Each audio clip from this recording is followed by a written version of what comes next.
말씀을 통해서 여호와의 궤를 어떻게 할까? 다 같이 시작.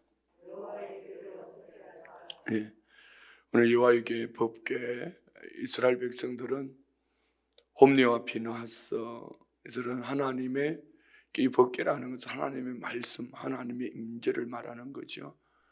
그들의 바른 신앙관을 가지지 않고 전쟁에 이 법궤를 메고 나가면은 이길 것이라 생각을 하고 법궤를 메고 나갔지만 전쟁에 졌고 법궤는 나무 괴짝처럼 뺏겨 버렸습니다. 무기력했습니다. 그러면 이렇게 말할 수도 있어요. 오늘 교회를 다녀서 얻은 게 뭐가 있냐고. 내가 이렇게 신앙생활에서 얻은 게 뭐가 있냐고. 자기들의 잘못된 신앙관, 잘못된 가치관, 이런 것은 생각하지 않고 내가 원하는 그 신을 만들려고 했습니다. 이는 어쩌면은 나무 괴짝처럼 그들에게 아무런 능력을 나타내지 않았습니다.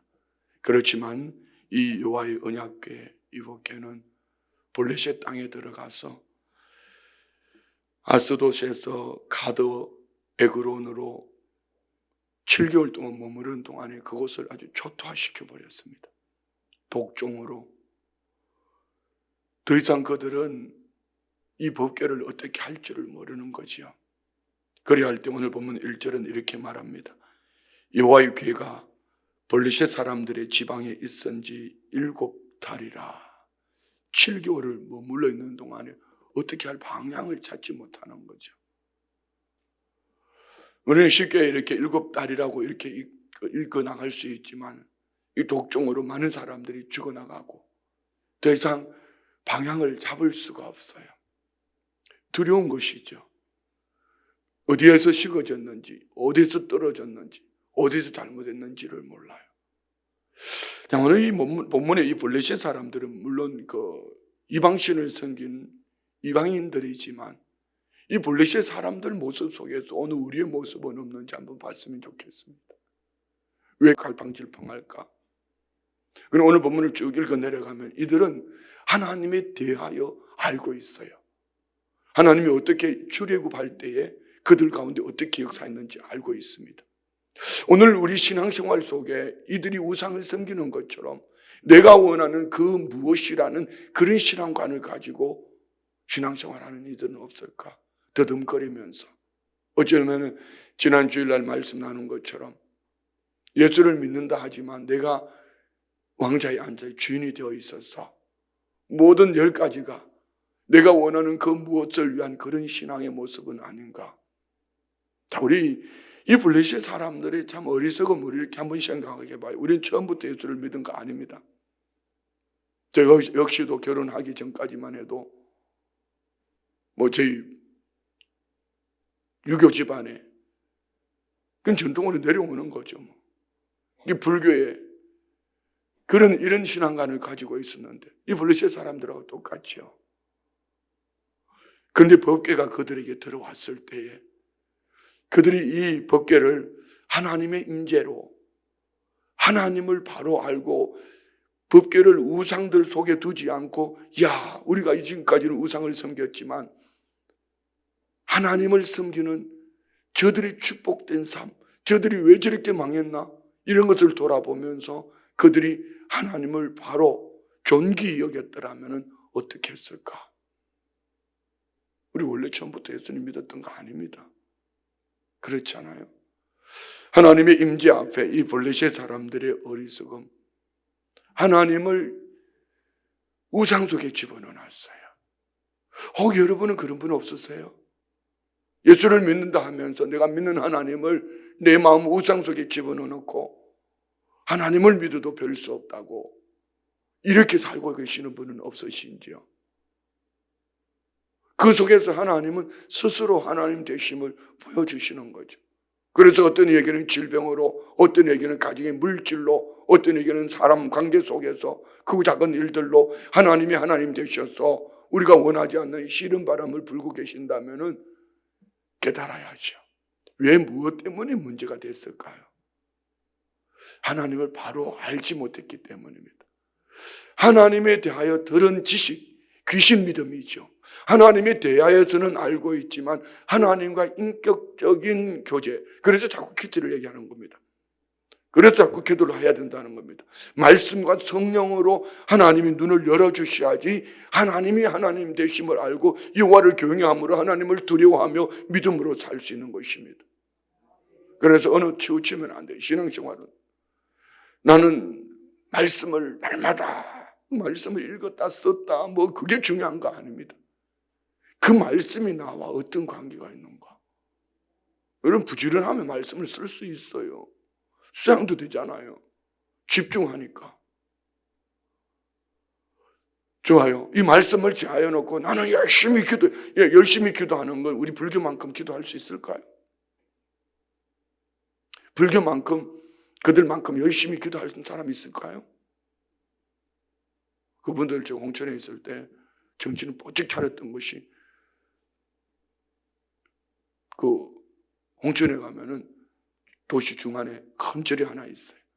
그들은 새벽 3시만 되면 불 켜놓고 준비합니다. 우리 그분들만큼 열심히 안 해요. 막 기도 열심히 했으니까 그렇지 않습니다. 오늘 저와 우리는 말씀과 성령으로 인도하심을 받기를 원합니다.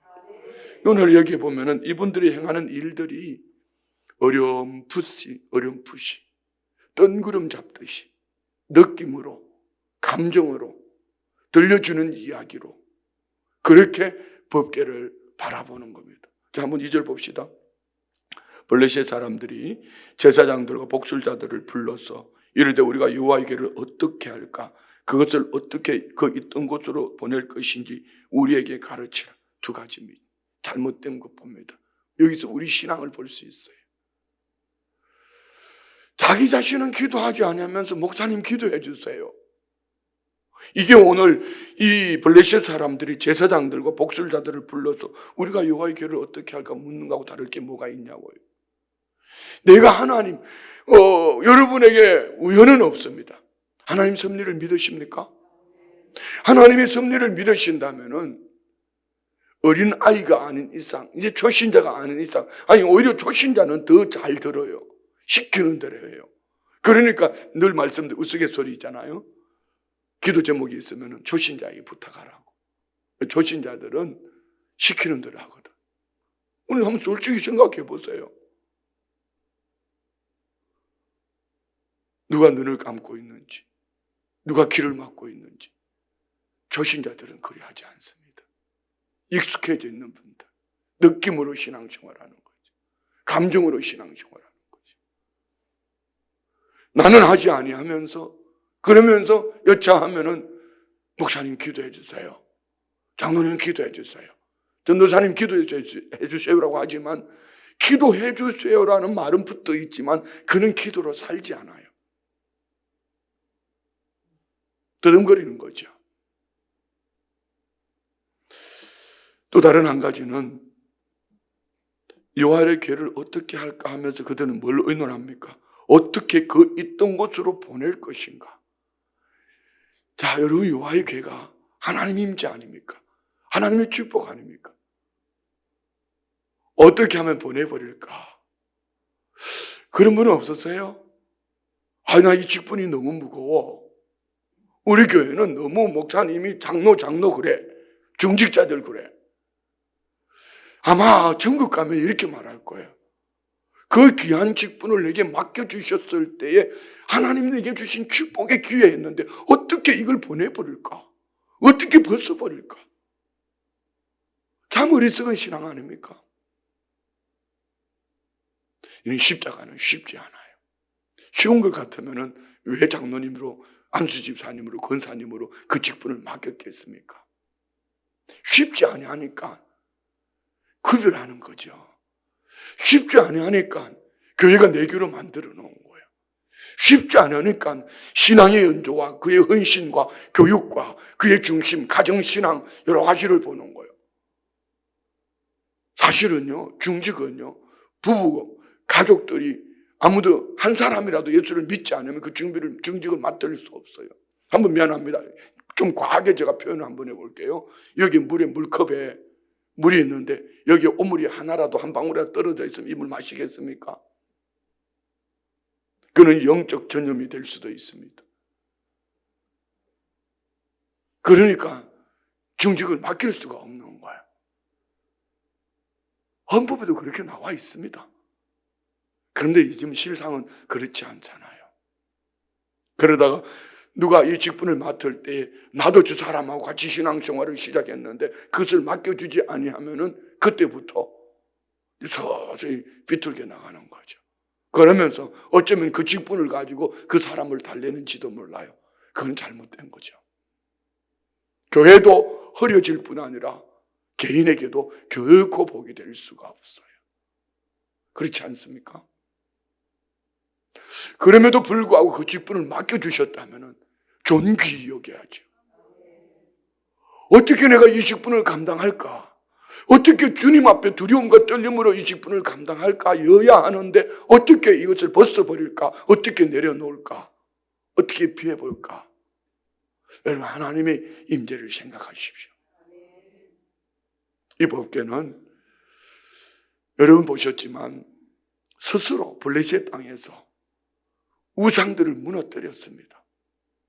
스스로 그들이 잘못된 가치관을 하나님 스스로 심판하신 거예요. 근데 그들은 이런 하나님의 엄청난 임재 속에 잘못된 가치관으로 이 법궤를 보낼 생각을 하고 있는 거죠. 자, 3절 봅시다.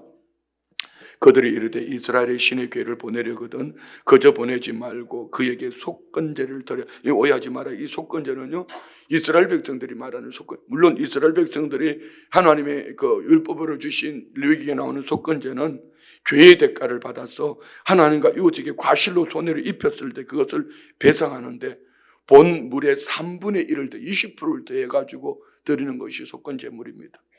그런데 여기서 말하는 블레셋 인도 그 당시 종교적으로 이런 속건제를 드린 것 같습니다. 그리하면 병도 낫고 그의 손을 너에게서 옮기지 아니하는 이유도 알리라. 이 정도는 무당들도 합니다. 요즘 예수 믿는 사람들이 얼마나 무당을 많이 찾아다니는지 몰라요. 무당을 찾아가지 않아도 교회 안에 신앙생활 속에 무당처럼 그렇게 신앙생활하는 분들도 있고, 또 기도 좀 해줘 봐요. 기도 좀 해줘 봐요. 그 예수 무당 아니에요? 기도를 해봐줘요. 바른 신앙생활 하십시오.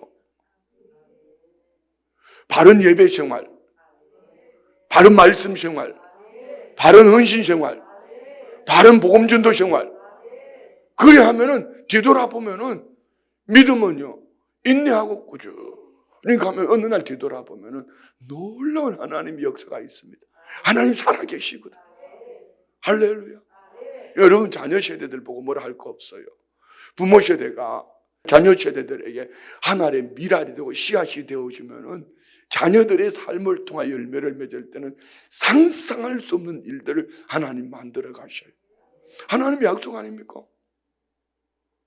우리 이사야 59장 20절 21절 말씀 보세요. 새 연말과 연초를 시작하면서 우리는 이 교회 비전과 함께 이사야 말씀을 계속 나누었는데 한번 봅시다.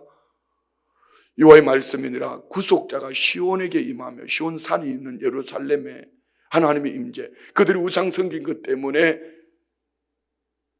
바벨론 포로로 잡혀갔던 것들 하나님이 회복하실 것을 말씀합니다. 예루살렘 회복, 시온의 회복, 하나님의 임재가 그들 가운데 있는데 그들 뭐 할 때요? 야곱의 자손 가운데 죄가를 떠나는 자에게 회개할 때, 하나님께로 돌아올 때 하나님 어떤 축복을 주실까요? 21절 여호와께서 이르시되 내가 그들과 세운 나의 언약이 이러하니 곧 내 위에 있는 나의 영과 내 입에 둔 나의 말이 성령과 말씀으로 할렐루야. 이제부터 영원토록 내 입에서 내 삶 속에서와 내 후손의 입에서와 내 후손의 입에서 떠나지 아니하리라 하시니 여호와의 말씀이니라. 하나님은 천대까지 은혜를 베풀어 주십니다. 근데 하나님의 축복하시는 방법은 점점 더하여지더라고. 여러분 자녀들이 신앙으로 점점 떠나가고 있습니까? 당신의 신앙을 한번 점검해 보십시오. 자녀들 보고 뭐라 할 거 없어요. 먼저 믿은 부모로서, 어쩌면 중직자로서 이 자녀들에게 어떤 신앙의 본을 보이고 있는지. 말로는 그리 했는데 자녀들이 볼 때 하나님의 임재가 있는 신앙이 되지 못했다면 결코 그 자녀들은 하나님을 두려워하지 않을 것입니다. 그러니까 하나님에 대하여 그들은 더듬거리면서 지금까지 부모를 쫓아서 종교 생활을 한 겁니다. 한번 돌아보십시오. 자녀들에게 뭐라 하기 전에, 다음 세대들을 말하기 전에 나는 오늘 지금 어떤 신앙생활을 하고 있는지 나를 돌아보며 회개하는 은혜가 있기를 축복합니다. 분명한 것은 그들은 느낌으로, 감정으로 하나님의 법궤를 대하고 있어요. 자, 4절요. 그들이 이르되 무엇으로 그에게 드릴 속건제를 삼을까 하니 이르되 블레셋 사람의 방백의 수여대로 금독종 5과 금쥐 5마리라 하리니 너희와 너희 통치자에게 내린 장이 같은. 자, 여기 금독종 5, 금쥐 5. 왜 5일까요? 5도시. 아스돗, 가사, 아스글론, 가드, 에그론. 블레셋의 5개 도시. 5개 도시 전역에 장이 내렸습니다. 왜 금쥐일까요? 많은 학자들이 그렇게 얘기합니다. 이 장이 쥐로 말미암아서 전염병을 많은 사람이 죽었다는 것이죠. 그래서 그들은 금독종과 금쥐 형상을 만들면 이것 가지고 하나님을 달래보겠다는 것이죠. 우리가 한번 적용해 볼까요? 내가 이것도 하고 저것도 함으로 내 삶은 바꿀 생각하지는 않고 하나님의 법궤 앞에서 하나님을 존귀하게 여기는 이런 바른 가치관을 내 삶을 바꾸려고 하지는 않고 그런 데 있는 이것 가지고 하나님의 마음을 달려보겠다고, 그거는 결코 옳은 신앙의 모습은 아닙니다. 이것이 우상 섬기는 사람들의 방법이에요. 언제 하나님이 많이 가져오면 내가 많이 회복시켜 줄게, 많이 축복해 줄게 이렇게 했습니까? 마음의 중심이 정직하면 돼요. 내가 받은 은혜가 크면은 크게 하나님 앞에 헌신할 거예요. 근데 은혜를 모를 때는, 은혜를 모르면서 그게 헌신하려고 하면은 불안해요. 반드시 그 대가를 다시 받으려고 하거든. 신앙생활 속에 우리 한번 자신을 돌아봤으면 좋겠습니다. 다시 한번 봅시다. 5절. 그러므로 너희는 너희의 독한 종교의 형상과 땅을 해롭게 하는 주의 형상을 만들어 이스라엘 신께 영광을 돌리라. 그가 혹 그의 손을 너희와 너희의 신들과 너희 땅에서 가볍게 하실까 하노라. 그들의 생각 속에는 어떻게든지 그 마음을 달래서 이 법궤를 보내버리겠다는 겁니다. 보내버리겠다는 거. 눈 감고 있으면 자꾸 보내요. 자꾸 보내려고 생각하는 거죠. 6절 보십시오. 그들은 하나님에 대한 들은 가락이 있습니다. 봅시다. 6절. 애굽인과 바로가 그들의 마음을 완악하게 한 것 같이 어찌하여 너희가 너희 마음을 완악하게 하겠느냐. 그가 그들 중에서 재앙을 내린 후에 그들이 백성을 하게 함으로 백성이 떠나지 아니하였느냐. 그들은 애굽 사람들, 애굽 왕 바로가 10가지 재앙을 내리는 동안 보내지 않은 것 때문에 큰 위기, 마지막 장자의 죽임을 당했잖아요. 이거는 들었지만 하나님의 임재하심 속에 광야길 가는 이스라엘 백성들을 어떻게 인도했고, 가나안 땅의 7족속을 어떻게 무찔렀고 무너뜨렸고 요단강을 건넜으며 하나님이 약속하신 그들의 축복하신 것에 대한 것은 왜 몰랐을까요? 듣고 싶은 것만 들은 거죠. 두 정탐꾼이 여리고성을 정탐할 때에 기생 라합은 삶이 기생이었습니다. 그 땅에 살고 있는 많은 사람들이 있었지만 기생으로 많은 사람들을 만나는 가운데 하나님에 대한 얘기를 듣고 기동량으로 듣고 그들은 정탐꾼을 숨겨줘서 목숨 걸고요. 가나안 땅이 정복되어질 때에, 여리고성이 무너질 때에 기생 라합과 그의 가족들은 구원 얻은 줄 믿습니다. 왜 내가 듣고 싶은 이야기만 듣냐고요. 신앙생활할 때 왜 내가 듣고 싶은 것만 듣냐는 것이죠. 부정적인 시각을 가지고 왜 어떻게 하면 망하지 않을까? 그거 말고 어떻게 하면 저분들이 저렇게 은혜 속에 살아가지? 어떻게 하면 저렇게 헌신되어의 믿음으로 살아내지?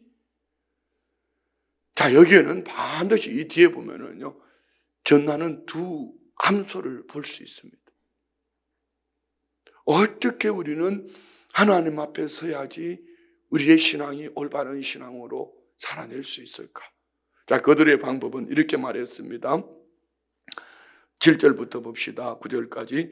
그러므로 쇠수레 하나를 만들고 멍에를 메어보지 아니한 전나는 소 2마리를 끌어다가 소의 수레를 메우고 그 수송아지들은 떼어 집으로 돌려보내고 여호와의 궤를 가져다가 수레에 싣고 속건제로 드릴 금으로 만든 물건들은 상자에 담아 궤 곁에 두고 그것을 보내어 가게 하고, 보고 있다가 만일 궤가 그 본 지역 길로 올라가서 베시메스로 가면 이 큰 재앙은 그가 우리에게 내린 것이요 그렇지 아니하면 우리를 친 것이 그의 손이 아니요 우연히 당한 것인 줄 알리라 하니라. 도저히 있을 수 없는 상황을 만들어 놓고 있을 수 없는 그 상황이 그대로 되어지면 이는 하나님이 우리를 치신 것이다. 몇 가지 봅시다. 수레를 메보지 아니한 소, 전나는 소. 전나는 소라는 송아지 새끼를 낳은 지 동물적인 본능이죠. 그리고 베시메스라는 목적을 뒀습니다. 도저히 있을 수 없는 일을 만들어 놓고 그 길로 가면 이건 하나님이 우리를 징계하신 것이다. 하나님이 치신 것이다. 그러나 그렇지 않으면 이건 우연히 일어나는 일이다. 그들은 이렇게 말을 했지만 하나님은 그들의 얘기를 다 들은 거죠. 하나님은 이제 오늘 이 베시메스 소라는 부분은 헌신 예배 때 얼마나 설교를 많이 들었는지 몰라요. 그리고 저도 어쩌면 이 말씀을 가지고 몇 번은 설교를 한 것 같아요. 소는 저와 우리의 편에서 봐야 될 부분이지만 하나님 편에서 볼 때에 오늘 이방인들이 하나님이 하나님 되심을 그들 나름대로 이것이 하나님이 치신 것이다. 하나님이 치신 것이다. 하나님은 그들의 말을 다 들으시는데 어떻게 해요? 이 동물적인 본능을 가진 이 소들만서도 하나님이 주관하셔서 그들에게 하나님이 하나님 되심을 보여주셨다면 하나님의 형상과 모양을 닮은 저와 우리는 어떻게 신앙생활을 해야 될까? 하나님은 우리의 이야기를 듣지 아니하실까? 하나님은 우리의 모습을 보고 있지 아니하실까? 하나님은 우리가 믿는 이 믿음의 가치관을 하나님은 어떻게 바라보실까? 여러분 신앙생활을 하면서 자꾸 도토리 키재기 하지 말아요. 이게 상대적인 신앙이죠. 저 사람이 이리 하니까 저리 하니까 이리 하니까. 여러분 우리 모두 마찬가지예요. 오늘 그렇지만 하나님은 하나님 스스로 하나님이 되심을 오늘 그들 우상을 섬기는 그들이 하는 말 속에서도 하나님은 역사하셨더라면 하물며 하나님을 아버지로 모셔드린 나의 왕 나의 주로 모셔드린 저와 우리의 삶 속에서 우리의 고백과 우리 입술의 말과 우리의 삶을 하나님은 어떻게 돌아보고 계실까 말입니다. 아직까지 내놓으신 하나님께서 오늘 저와 우리를 어떻게 바라보실까? 자, 그리고 10절부터 봐요. 그 사람들이 그같이 하여 전나는 소 2를 끌어다가 수레를 메우고 송아지들은 집에 가두고 여호와의 궤와 및 금지와 그들의 독종의 형상을 담은 상자를 수레 위에 실으니 암소가 베스메스 길로 바로 행하여 대로로 가며 갈 때에 울고 좌우로 치우치지 아니하였고 블레셋 방백들은 베시메스 경계선까지 따라가니라. 자, 이 말씀 속에는요 마태복음 16장 24절에 나오는 제자도의 말씀이 들어있습니다. 한번 봅시다. 예수께서 제자들에게 이르시되 누구든지 나를 따라오려거든. 예수를 믿는 믿음의 사람들은 어때야 될까? 잘 들으셔야 돼요. 첫 번째, 자기를 부인하고. 오늘 이 베시메스 암소는 수레를 매보지 않았어요. 전나는 소 둘이 있어요. 그리고 대로로 가고 좌우로 치우치지 않아요. 베시메스로 가는 거예요. 여기에 조금만 내 생각이 들어가고 내 가치관이 들어가면은 돌아서는 거예요. 자기를 부인하고. 우리 장로님들, 안수 집사님들, 권사님들, 우리 교역자들, 구역장님들, 우리 교사들, 이거 없으면은요 공회됩니다. 차라리 그 직분을 맡지 않는 게 좋습니다. 전국 갔을 때 그 직분을 맡아서 오히려 공회가 되어졌다면, 걸림돌이 되었다면 차라리 그 직분을 맡지 않는 것이 좋아요. 차라리 이 베스메스로 가는 두 암소가 이것을 매지 않았더라면 다른 소에 대해서 얘기하잖아요. 이 두 소에게 지워졌잖아요. 그런데 오늘 이 두 마리 더 나는 암소는 어떻게 합니까? 자기를 부인하고, 두 번째는 자기 십자가를 지고. 자, 오늘 보면 여기 한번 봅시다. 12절. 암소가 베스메스 길로 바로 행하여. 여러분 이 말씀을 읽으면 가슴이 자꾸 눈물이 울컥 나올 때가 있어요. 목회를 하다가 보면은 자녀들을 돌아볼 시간이 없어요. 정말 아이들이 어떻게 살고 있는지를 몰라요. 그런데 배추 장사를 할 때 생각하면은요, 정신이 번쩍번쩍 드는 거죠. 몇 번 벌어보겠다고 배추 장사하면서 3살짜리, 4살짜리 이 아이를 그냥 두면은 이놈이 어디 가 있는지도 몰라. 한참 일하다가 보면 그냥 우유병이 시커멓게 돼가지고 얼굴은 그냥 쥐가 몇 마리 삐졌는지 몰라요. 쥐가 밟고 돌아 얼굴이 시커멓게 코는 막 이만큼 나와가지고 온몸이 그 흑둥이 돼가지고 우유병 하나 들고 집으로 투둑투둑 돌아오는데 3살짜리인데, 우리 큰아이 마미가 그렇게 배추 장사할 때 그렇게 컸거든. 배추 장사할 때는 그렇게 키웠는데 목회할 때는 목회가 우선이 되지 못하고, 아니 미안합니다, 오해하지 마세요. 자녀를 내버려 두라는 얘기가 아닙니다. 그런데 오늘 이 베스메스로 가는 이 암소 두 마리는 동물이에요. 동물, 짐승이에요. 뒤에서 송아지가 으메으메하고 울고 있는데 이 전나는 젖이 뚝뚝 떨어지는데 이 송아지를 먹여야 되는데 뒤돌아보지 않고 앞을 향해 가는 거예요. 좌우로 치우치지 않는 거예요. 이게 사명으로 가는 길이에요. 사명자를 하면서 자기 일을 우선하고 가족이 어떻고 부모가 어떻고 자식이 어떻고 하면서, 그러면 사명자 내려놓는 게 좋아요. 이 베스메스를 향하는 암소를 보세요. 내 가족이 우선이 되고, 너무 오해하지 말아요. 가치관을 얘기하는 거니까.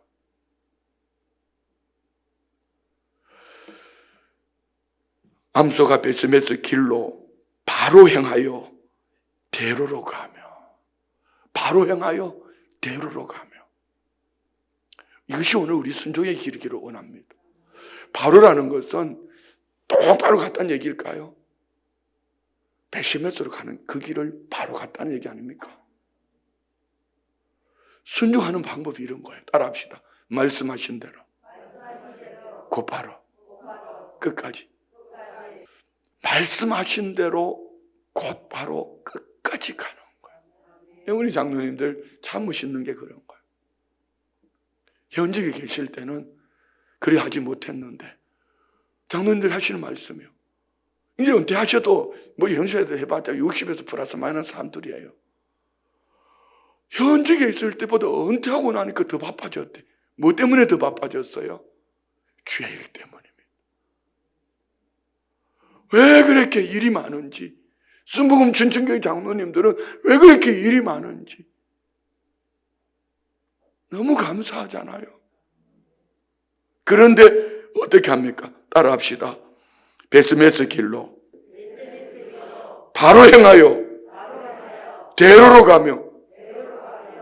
이게 방향이에요. 두 번째는요, 갈 때에 울고 좌우로 치우치지 아니했다. 울고 눈물 없이 갈 수 없는 길이에요. 기도의 눈물입니다. 기도의 눈물을 흘리면 세상에 흘린 눈물이 없을 거예요. 그 눈물을 뚝뚝 흘리면 주님 어떻게 가야 되죠? 주님 어떡하죠? 저 송아지 새끼들 어떡하지요? 어떡하지요? 그런데 하나님이 책임져 주시는 거예요. 이것이 목회하면서 깨닫는 은혜입니다. 여러분이 여러분의 자녀를 책임지는 것보다 내가 눈물로 기도하며 하나님께 한번 맡겨보십시오. 내 방법으로, 내 입으로, 내 입에 맞는 자식을 만들려고 하지 말고 하나님께 눈물로 기도하며 좌우로 치우치지 아니하기를 하나님의 말씀의 중심에 서서 자녀들을 주님께 맡겨보세요. 주님은 우리 부모들이 자녀들이 원하는 것보다 훨씬 더 멋있게 아름답게 써주실 줄 믿습니다. 저는 우리 자녀들을 통하여 하나님 이런 간정 달라고 기도하고 있어요. 그 싹이 보여요. 여러분 안에 이런 은혜가 있기를 축복합니다. 세 번째는요, 블레셋 방백들은 베셈에서 경계선까지 따라가느라, 무슨 얘기죠? 이 수레를 맨 암수도 말은 끝까지 갔다는 얘기입니다.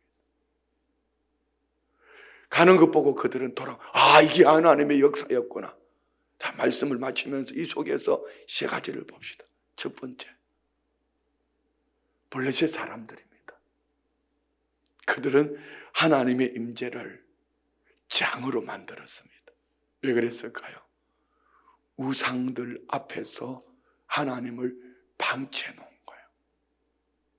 그들이 만약에 이 전리품, 그들이 메고 온 전리품이지만 이는 하나님의 임재야, 하나님의 말씀이야 라고 그들이 존귀 여겼더라면 하나님은 블레셋 땅 안에서 역사하셨을 거예요.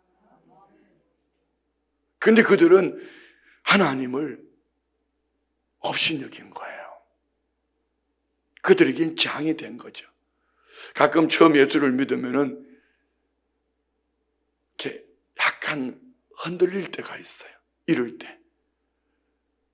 우연의 일치인지 사탄의 역사인지는 모르지만 교회를 나오려고 하면은 신앙생활을 하려고 하면 흔들어 놓아요. 없던 일이 일어나요. 아픈 일이 있어요. 그래 할 때 세상의 발을 빨리 걷어들여 버리면은 더 큰 은혜의 통로가 열리는데 양쪽 다리를 걸치고 어정쩡한 게 있는 거예요. 그러다가 하나님의 다리를 빼버려요. 그건 지옥길로 가는 거죠. 블레셋 사람들은 하나님의 임재를 축복의 기회가 아닌 재앙으로 만들어 버렸어요. 두 번째는요, 베스메스로 가는 암소입니다. 사명자요. 사명의 길이에요. 이는 목사를 보고 하는 얘기 아닙니다. 우리 모두입니다. 모든 삶의 우선순위가 어디에 있습니까? 하나님이 우선순위가 되기를 축복합니다. 할렐루야. 너희는 먼저 그의 나라와 그의 의를 구하라며요. 우리가 너무 잘 알고 있잖아요.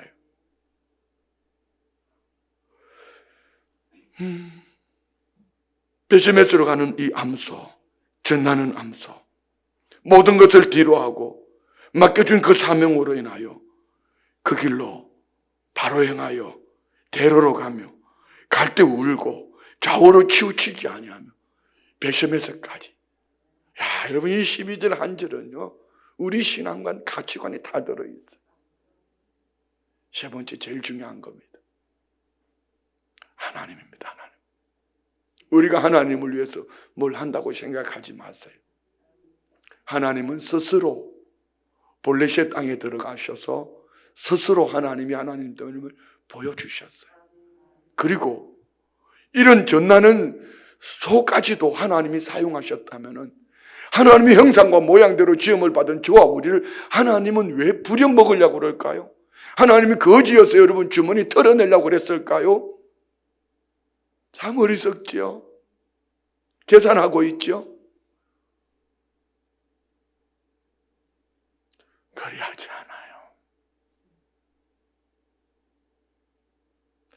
하나님은 결코 여러분 저와 우리의 아름다운 헌신 섬김을 헛되이 보지 아니할 줄 믿습니다. 귀히 여기는 거예요. 귀히 여기는 거예요. 귀히 여기는 거예요. 그러면 우리는 어떻게 살아내야 될까? 하나님 앞에서 살아냅시다. 존귀하게. 하나님 여호와를 존경하는 자, 하나님은 존귀하게 서주실 줄 믿습니다. 여호와의 법궤를, 여호와의 길을 어떻게 할까? 하나님의 말씀을 우리는 어떻게 할까? 하나님의 임재하심 속에 우리는 어떻게 할까? 이것이 오늘 저와 우리의 삶이기를 원합니다. 기도합니다. 하나님 아버지, 감사합니다. 시하늘을 달려가면서 블레셋 사람들의 어리석은 모습도, 오늘 베시메스로 향하는 이 전나는 암소의 모습도 보았습니다. 하나님은 스스로 하나님이 되셔서 우리 삶을 주관하실 때에 영적 예민함을 가지고 하나님의 거룩하신 음성을 듣고 아버지의 뜻을 쫓아 순종함으로 복된 삶이 되게 하여 주옵소서. 예물 올려드립니다. 11조 예물 드립니다. 성교원금 드립니다. 담임 목사 성교원금 드립니다. 권사연금 드립니다. 성교원금 드립니다. 21일 다니엘 5번째 예물 드립니다. 하나님 뜻과 동일한 삶이 되어 무엇이든지 구한 그것을 이미 받은 줄로 믿고 성령 충만한 누림 있게 하옵소서. 감사 찬양이 날마다 더하게 하옵소서. 필리핀 비전 트립 예물 드립니다. 아버지 2월 2교구 새벽 안내 성령 충만을 순종하게 하옵소서. 주님께서 기도하게 하시고 은혜와 믿음을 주시니 감사합니다. 6월 첫날 예물 드리며 가족 영혼 잘됨, 범사에 잘됨, 강건 축복 주시고 가족 각자 자리에서 하나님 뜻을 이루게 하옵소서. 40일 작정 32번째 자녀들에게 성령 충만함 주시고 하나님을 온전히 신뢰하며 감사하며 갈망하며 하나님 뜻 힘다하여 하나님을 사랑하게 하옵소서. 예수님의 생명을 풍성히 누리며 흘려 보내는 삶을 살게 하옵소서. 범사에 감사합니다. 32번째 예물 살아계신 하나님께 막내딸을 뜨겁게 강하게 만나 주옵소서. 하나님 아버지 이재민 경찰 공무원 시험 합격하게 하옵소서. 자녀를 위한 기도에 주님 응답해 주시옵소서. 할렐루야. 하나님을 찬양하며 일어나 빛을 발하며 사방을 바라보게 하옵소서. 올려드리는 예물과 기도 제목 그 중심 보시고 하나님이 하나님 되심이 나의 삶으로 신앙 생활과 귀한 직분 사명 감당과 가정과 생업 위에와 자녀들 위에 크신 은총을 더하여 주시고 이 마음의 소원들 위에 은혜를 더하여 주옵소서. 예수님의 이름으로 축복하며 기도드리옵나이다. 아멘.